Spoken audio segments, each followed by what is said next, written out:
Hello, everybody. My name is Allison Hayes, and I have functional neurological disorder. It's quite a mouthful. I've had FND, which is what we usually call it, for close to 18 years now, and it's not actually a rare condition. It's a condition that's frequently undiagnosed or misdiagnosed. The first thing about it is that it is now considered a neurological condition, but up until a few years ago, it was not. It was actually considered a mental health condition. And so when I was initially diagnosed, I was diagnosed with a condition called conversion disorder, which again is considered a psychological condition. It's very different from most psychiatric conditions, though, which is part of why it's now a neurological one. Well, most psychiatric conditions affect how you view the world and how you interpret outside information. Functional neurological disorder instead adjusts how your responses to the world are presented. So for most people, when they have an emotional response to something, they feel their emotional response, and maybe they get a little bit of somatic or bodily feelings, that butterflies in your stomach, that kind of thing. Some people, if they get nervous, they have some kind of gastrointestinal distress, stuff like that. But it's usually relatively mild, and you know and can strongly identify that it's because you have this particular stress.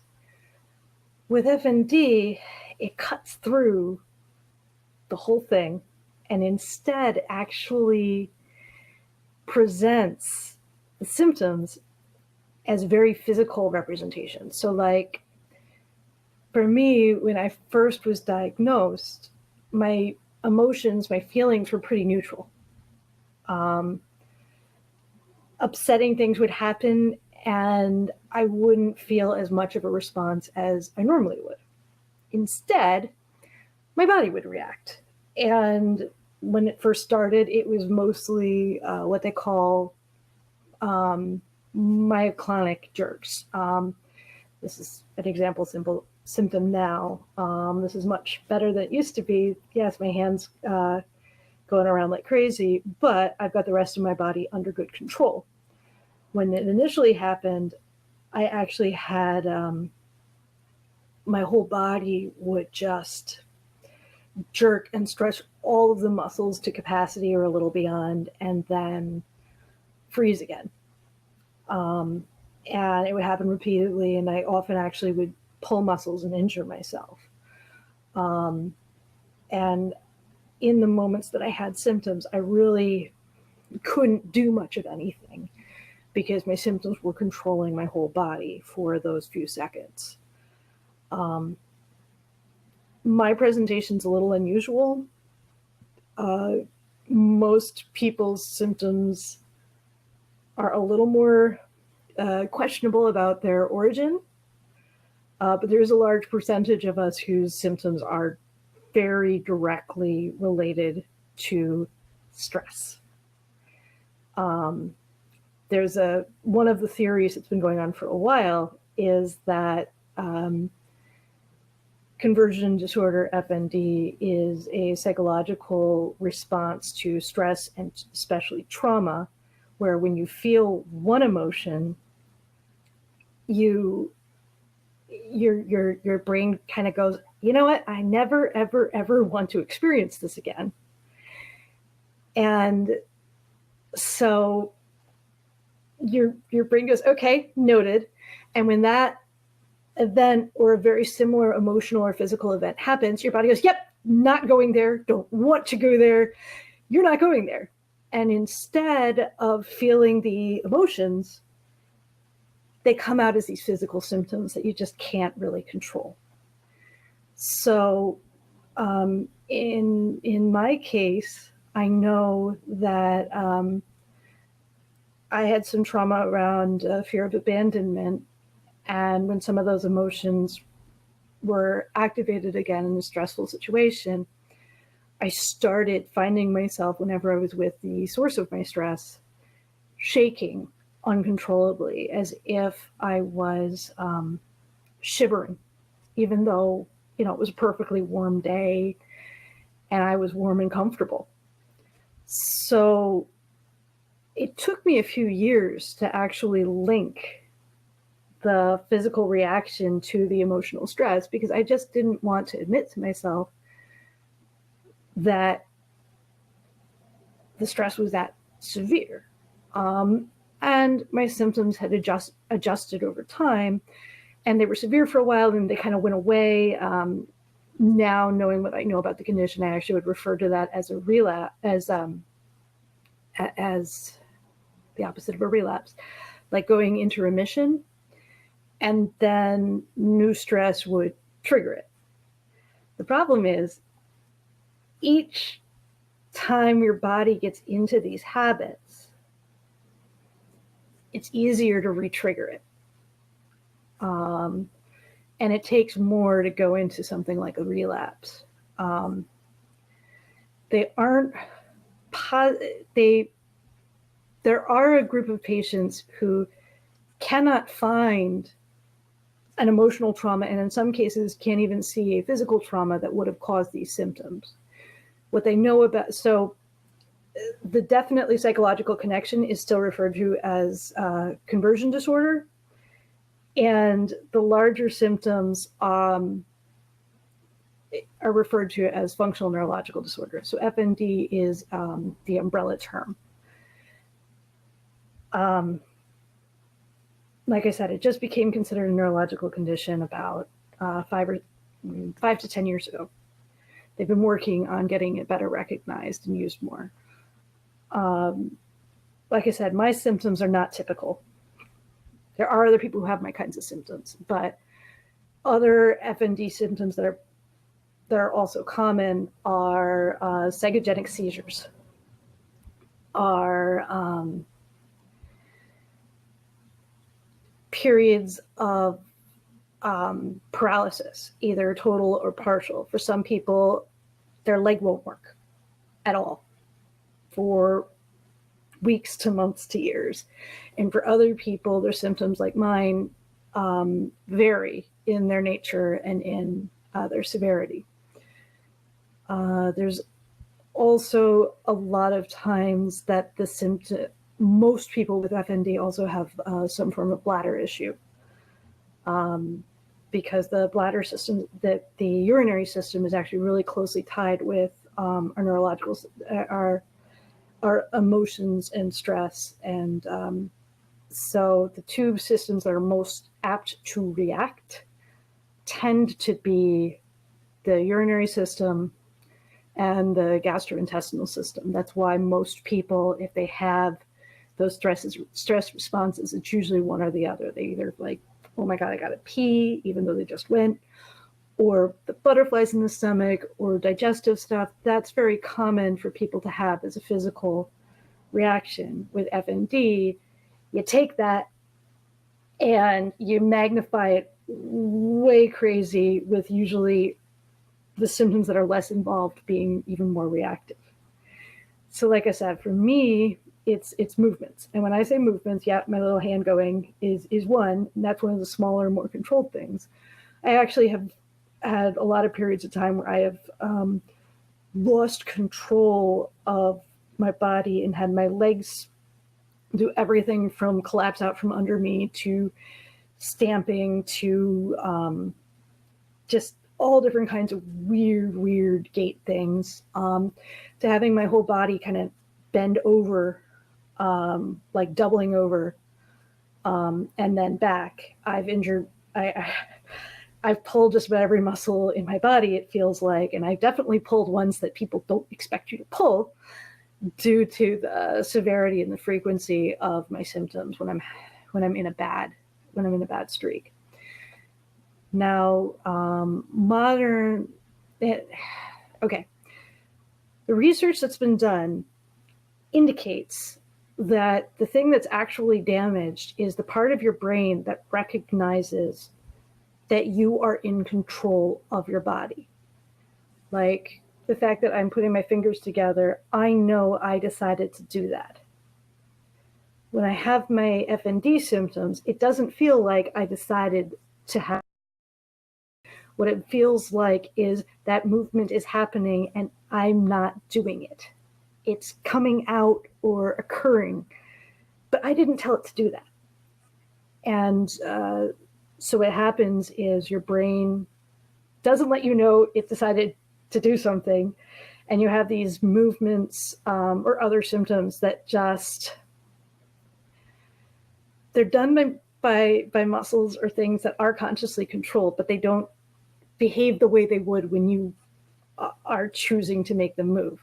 As an example, like I said, the hand shaking thing is really not useful for anything. And somebody might shake their hands out for a couple of seconds if they were just doing like a hard work with their hands. But even then, the shaking itself is it's a little different motion. And so, and again, like I said, symptoms are all over the place. There's a huge variety, and basically, just because it hasn't been an FND symptom doesn't mean it can't be. The main thing that they noticed with a large percentage of the cases, though, is that there's a relationship between trauma and stress and the symptoms. It's sometimes a little harder to draw those lines, but somewhere in there. And like I said, on functional MRIs, they've been able to see that the part of the brain most affected is the part that controls that knowledge that you are doing something. It's basically expressing your stress through these very physical symptoms. And like I said, I mean, there's a lot of people who have various forms of non-epileptic seizures. There's people who have paralysis. There's people who have vision or hearing problems. In fact, I've even heard one or two people say they've had hallucinations. It really goes all over the place. But it's some form of your body trying to protect you from the trauma. And so usually there's at least a little bit of a connection between the stress trauma cause and the symptoms themselves. When I was first diagnosed, basically my instructions were go see a psychologist and here are some antidepressants and maybe it'll go away within a year or so. Literally, that was it. I did see a neurologist who specialized in movement disorders, and that actually was about where the medical community was at the time. The deal was they at least knew enough to be able to identify the condition. And at the time I was diagnosed, the standard procedure was actually you had to get it confirmed by two doctors, one a neurologist and the other a psychiatrist.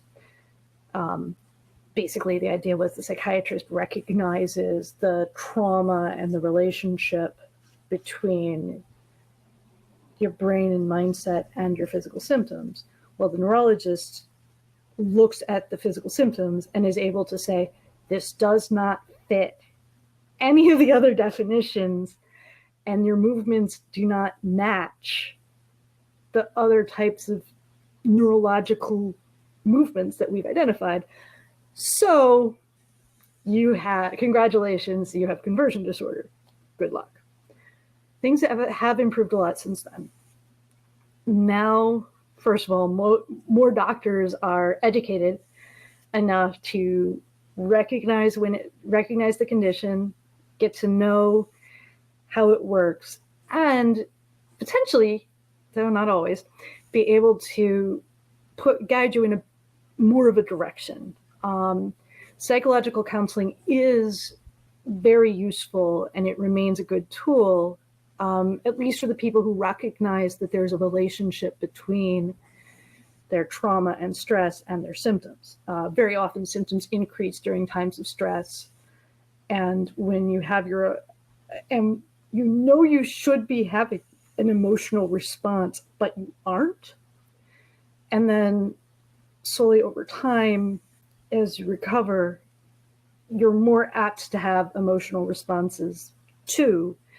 But then the symptoms kick in whenever you kind of go above the level of expression you can have. For the patients who don't see a relationship between their functional neurological disorder symptoms and stress or trauma in their lives, psychological counseling can be useful to help them adjust to their condition. And honestly, I think anybody with a physical or mental health condition, I mean, anybody really, is well served by seeing a good psychologist and having some talk therapy sessions, even if it's just to think about what your limits and your new normal are and how to manage that adjustment process. But when you're going in for therapy related to the FND, it's focusing on what are your triggers, what is bringing your symptoms out, why is that bringing your symptoms out, and what can you do to have the emotional impact of those triggers be less severe, less extreme, or to avoid those triggers altogether as appropriate. It's kind of funny. A lot of research that's been done on various treatments and studies. There's a little bit suggesting that cognitive behavioral therapy can be useful. So if somebody's a patient and they've got a lot of different mental health management issues, cognitive behavioral therapy can help them regain some of that control and recognition, which is the recognizing what the problem is the first step to solving any problem.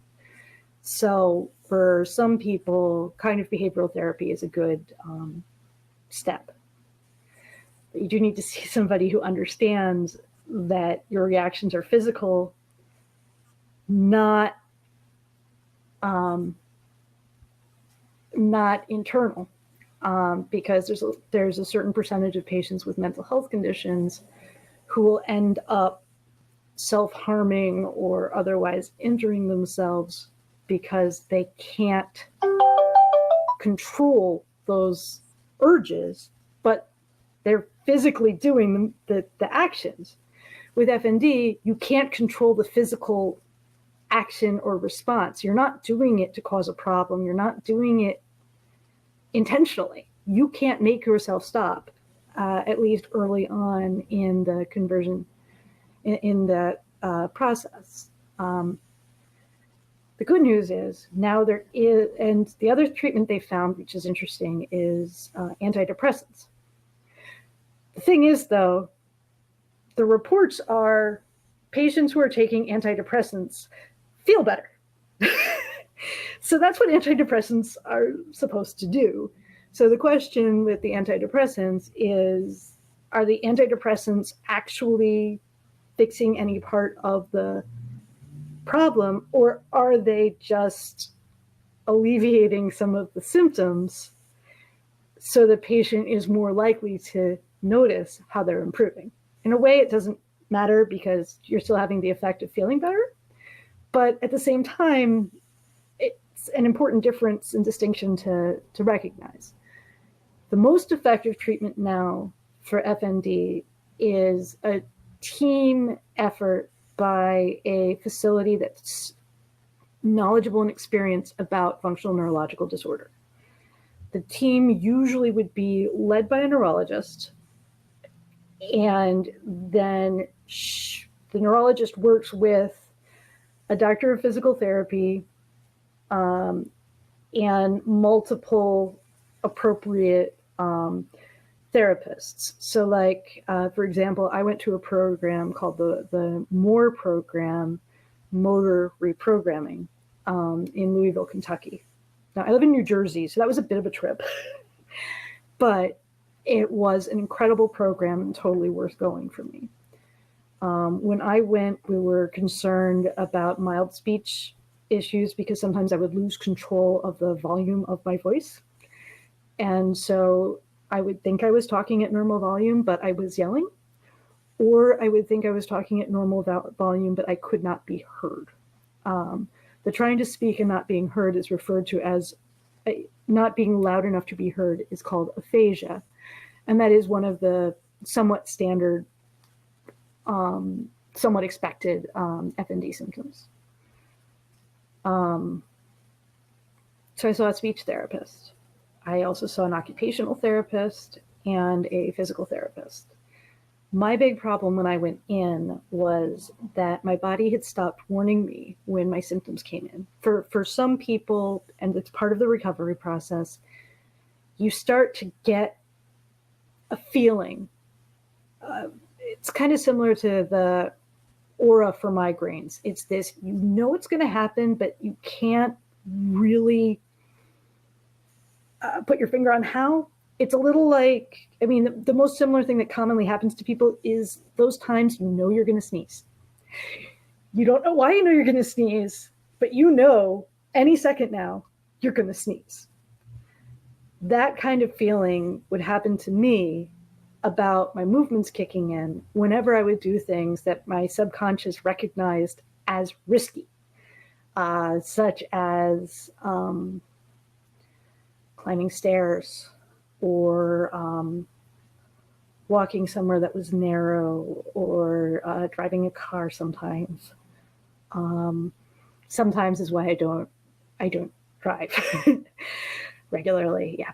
So in any case, you get this sensation that it's about to happen. It's usually enough warning to get out of danger.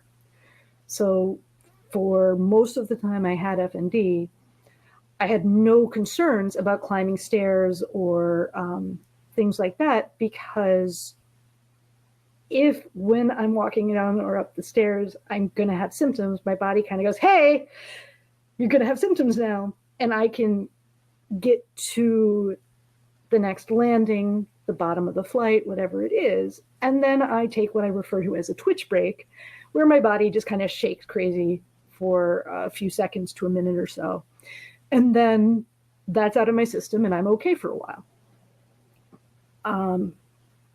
Unfortunately, while I was in grad school, my body stopped warning me. And so it was no longer safe for me to climb stairs, which is difficult when you're in an apartment that's 2 floors and your bedroom's upstairs and your kitchen is downstairs. It makes life interesting. And so that was one of my big pushes for finding and getting into that particular program. I was also trying to be able to exercise regularly, because whenever I'd start exercising, my body would go, hey, that's physiological stress. Guess what I'm going to do because you have stress? Twitch like crazy, which makes it really hard to get any effective exercise done. So it was it was all of these things gathering up. And the other thing that was really great about the Louisville program that most of the other programs out there don't have is that they actually provide a psychologist on staff too, to see you daily. So the week I was there, because yes, it's a week-long program, I was seeing the psychologist daily, the PT at least twice a day, the OT at least twice a day. And I saw the speech therapist for the first few days, but we just couldn't get those symptoms to happen. So we decided that that wasn't a severe enough problem to really focus in on. I emerged from that program utterly unafraid to climb up and down stairs, comfortable cooking again for the first time in years, and generally feeling like I had a lot better control over my body. The therapy process is basically about combining, so weird, but it's true, relaxation techniques with recognizing that I can have some control and keep the movements from happening. So it's this, as I'm trying to walk, I'm working on keeping myself relaxed so that my legs don't do anything weird.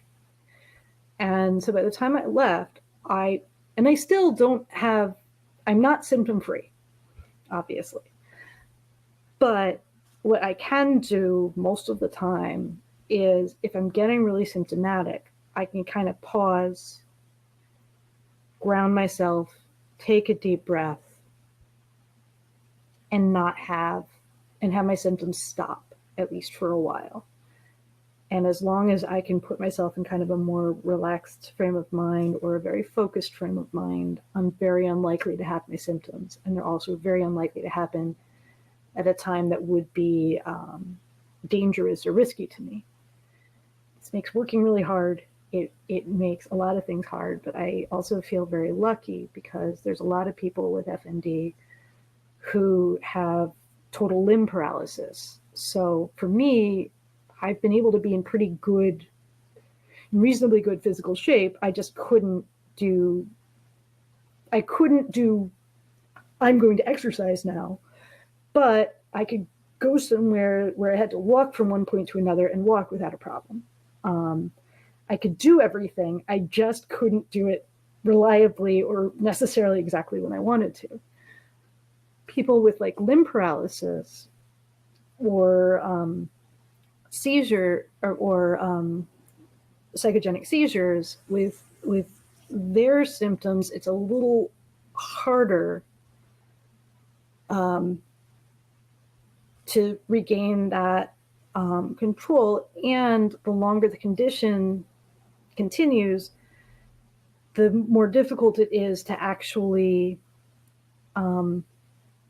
disconnect and not have permanent damage to your body. So like if a person can't use their knee or their leg, just because, even though there's nothing physically wrong with it, because that's how FND works, if they continually can't use it for a long period of time, all of those muscles are going to atrophy.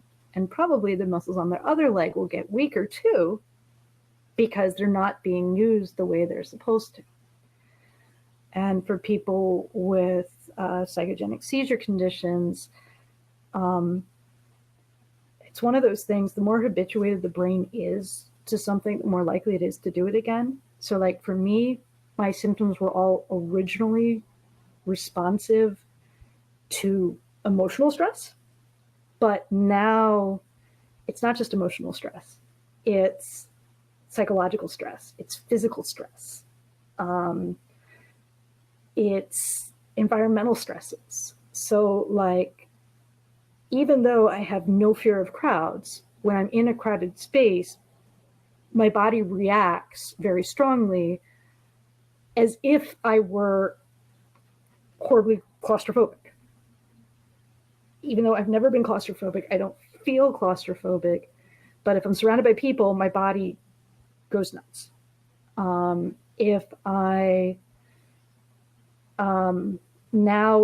the weather is too warm or too cold, I'm more likely to have symptoms. If I go swimming and the water is cold, instead of shivering or just going like, oh, it's cold, I'll reach a point where my body just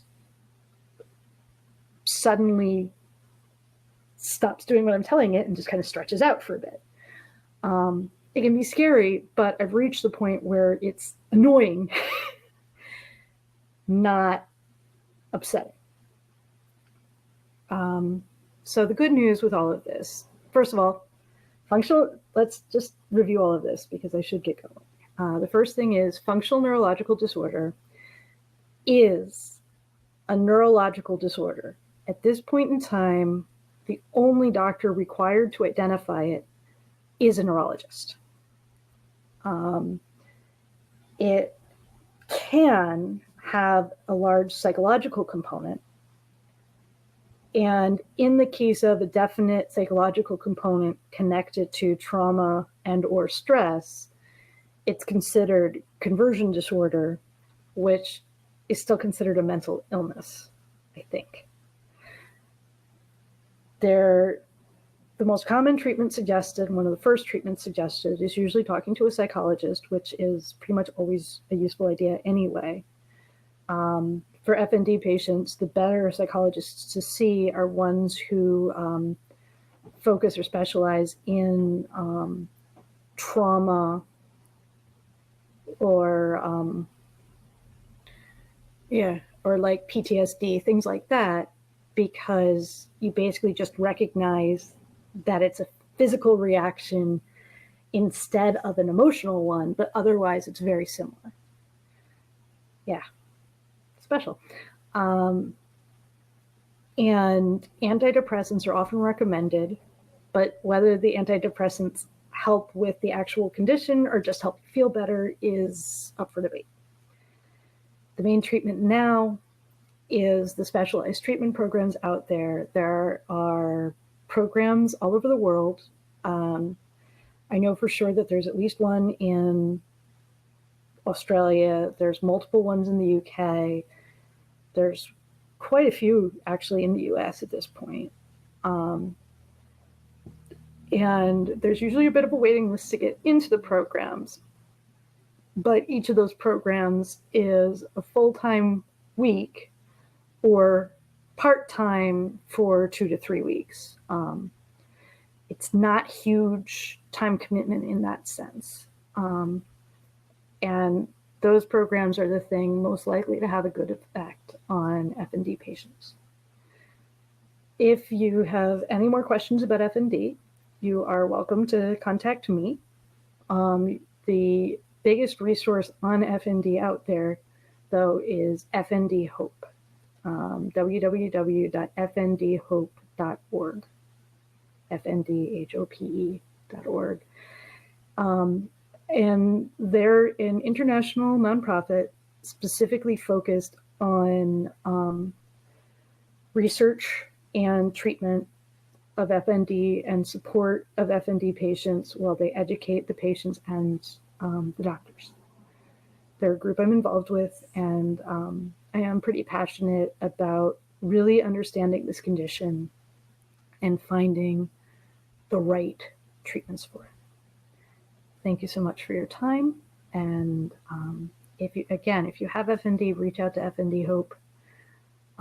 If you have a friend or family member who does or might have FND, go for it. It's frequently misdiagnosed.